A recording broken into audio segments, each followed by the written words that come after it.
क्या यह कानून का राज है या वर्दी की मनमानी? अगर इनकाउंटर सही था तो पुलिसकर्मी पर कार्रवाई क्यों हुई? सरकार को जवाब देनी चाहिए। वहां के जनप्रतिनिधियों को सरकार से सवाल पूछनी चाहिए।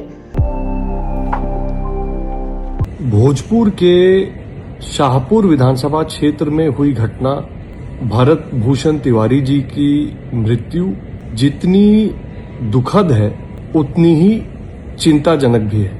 किसी भी सभ्य समाज में जितना आवश्यक कानून व्यवस्था का होना होता है उतना ही आवश्यक ये होता है कि रक्षक भक्षक कभी ना बने। शाहपुर और भोजपुर की जनता का आक्रोश, उनका गुस्सा स्वाभाविक भी है और वाजिब भी। मैं सम्राट चौधरी जी की सरकार का, पुलिस व्यवस्था का जो त्वरित कार्रवाई की गई है उसका स्वागत करता हूं। तीनों पुलिस कर्मियों का निलंबन आवश्यक भी था और उन्होंने तत्काल कार्रवाई जो की है वो सही कदम है। पर साथ ही साथ वायरल वीडियो से ये स्पष्ट दिखता है कि इस घटना की विस्तृत जांच आवश्यक है। भरत भूषण तिवारी ना किसी क्रिमिनल रिकॉर्ड का बहुत खतरनाक दुर्दांत अपराधी था।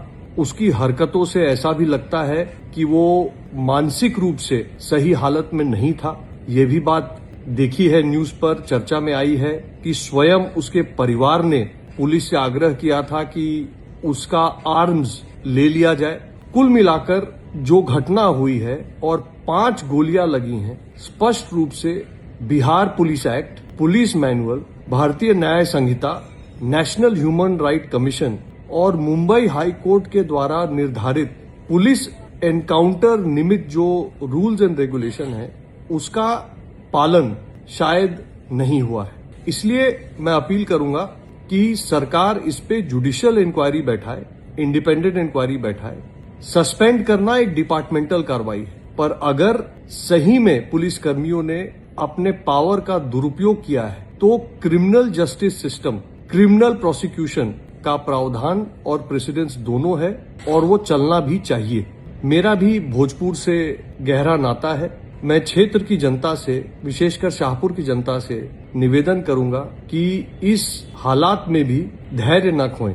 पुलिस और कानून व्यवस्था को अपनी कार्रवाई करने दें। कानून को अपने हाथ में लेना किसी रूप से उचित नहीं है, हम सब इसको जानते हैं। सवाल है कि कल किसी और के साथ ऐसा हुआ तो जवाब कौन देगा? सरेंडर के बाद गोली, भरत तिवारी इनकाउंटर पर बिहार में उठे ऐसे सवाल जिनका जवाब सरकार और पुलिस को दोनों को देना होगा। नमस्कार, आदाब, जोहार। मेरा नाम अनुराग चंद्र है। आप देख रहे हैं बिंदास बिहारी। इस तरह के खबरों के लिए बिंदास बिहारी से जुड़े रहिए।